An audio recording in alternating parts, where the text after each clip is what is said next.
Right, so we have a question that tells us a few things. A total distance of 12 kilometers takes 5.52 seconds, and that's broken up into three parts. One where we accelerate constantly at 0.3 meters per second squared to reach a velocity of v, and then it travels at that velocity for t2 seconds, and then it decelerates at 1 meter per second squared for t3. So sketch the velocity time graph for this motion, express t1 and t3 in terms of v.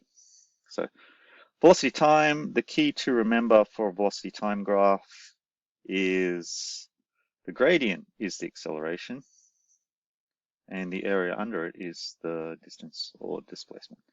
So we have time, we have velocity.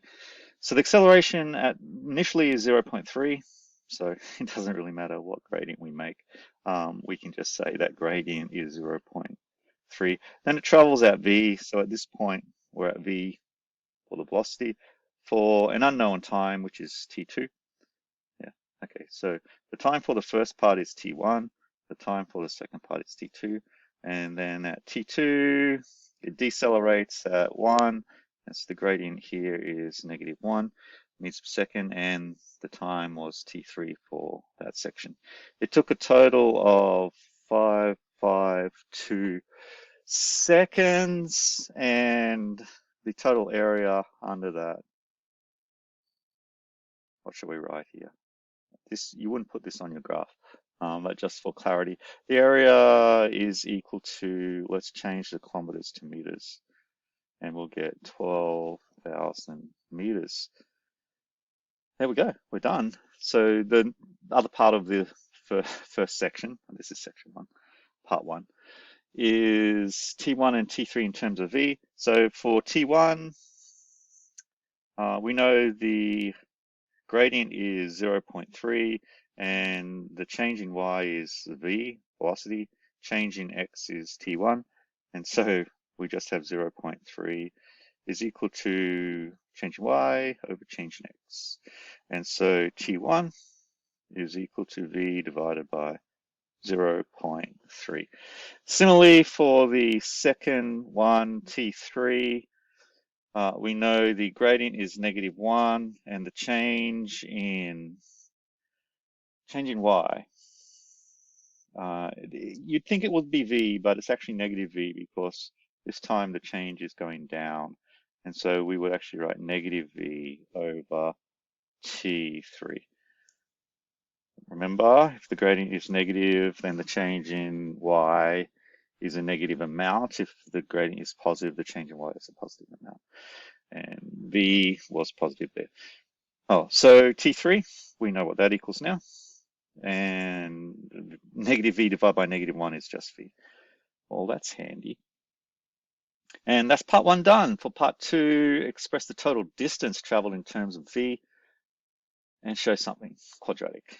Okay, so to do that, we're going to use the idea that the area is the distance traveled, and so that's the total distance traveled.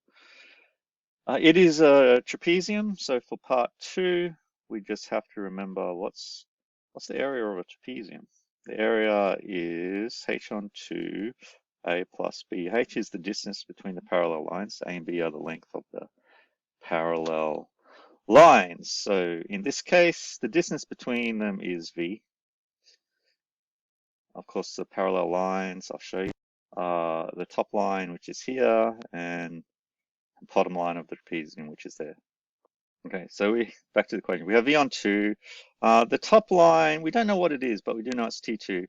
The bottom line is 5.52.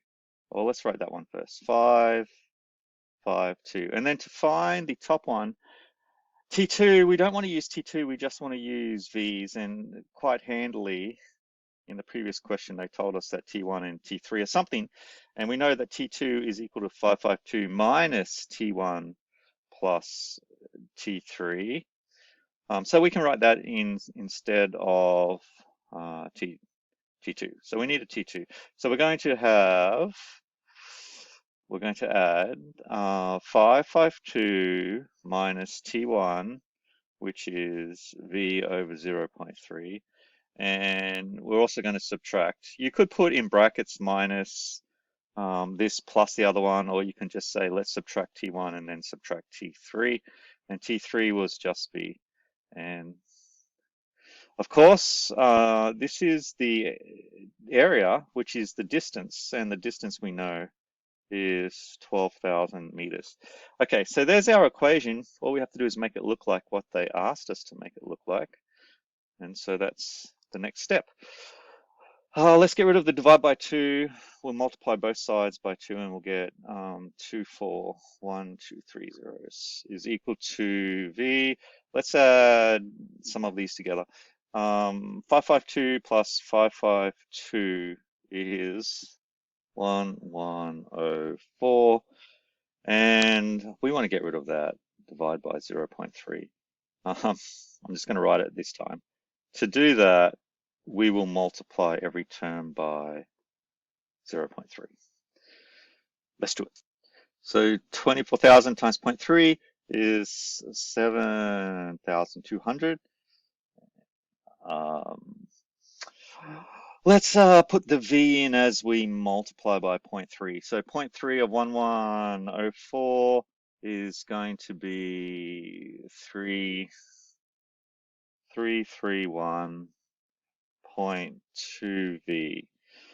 And then, of course, multiply that by 0.3, we just get V, which is why we wanted to do it, and minus 0.3 V. All right, I just got rid of the fraction. Maybe that wasn't the best way. Oh, these are V squareds, because the V came in multiplied by each of those terms as well. All right, now we can work with this. So V squared, negative V squared minus 0.3 V squared is negative 1.3 V squared. 1.3 V squared, 331.2. All right, this looks like what they want us to do. We're going to multiply every term by 10 to get rid of the decimal places, and we're going to take everything on the right over to the left, other side of the equation. So multiply it by 10, the negative becomes a positive, we'll get 13 V squared. The positive becomes a negative, so we'll subtract 331.2, because we multiplied it by 10, remember, and then we multiplied this by 10 as well, so we'll get 72,000, and that equals 0, because we moved everything away from the right-hand side, and that is the quadratic we had to make it look like. All right, hence find the value of V. All we have to do is solve that quadratic now, the last part of the process. Okay, this looks kind of complicated as a quadratic. Could be hard to find by inspection. Let's just use quadratic formula and shortcut this. So V is going to equal negative B, which is 3312 plus or minus the square root of B squared minus 4AC. Let's just punch that into our calculator already and see what we get. So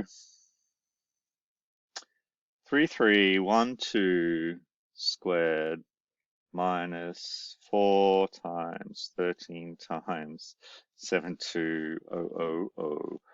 Right, yeah, it gives us some rather large number, which is, I'll write it down, 7225. Maybe you wouldn't write it down. 5344.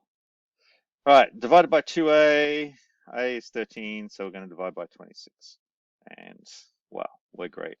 All right, so the velocity is, we're just going to do the square root of this crazy number. Hey, it's 2688. And so that's nice. It actually turned into a whole number. Right, so the square root is 2688, 3312 plus 2688 divided by 26 is going to turn into V, it's a decimal, 230.769. Let's round it to 77. Because it's meters per second. Or the velocity, velocity is equal to 3212 minus 2688 divided by 26, and we get 24 meters per second. Okay, let's try and make some sense of this. Which velocity is our answer? So we'll go back to, let's go back to our graph. And notice one thing. We know what T1 and T3 are meant to equal. So T3 is the velocity. So that's the time it's decelerating. So if we're talking about the larger velocity, that means T3 would be 230. And does that fit? Well, yeah, T3 could be 230. But what about T1? T1 is the velocity divided by 0.3.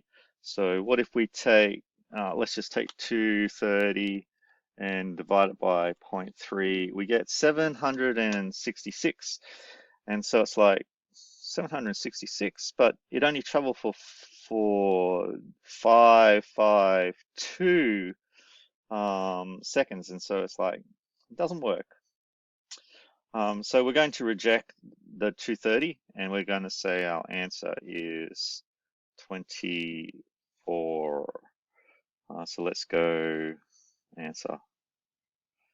So velocity is 24 meters per second. And that's it.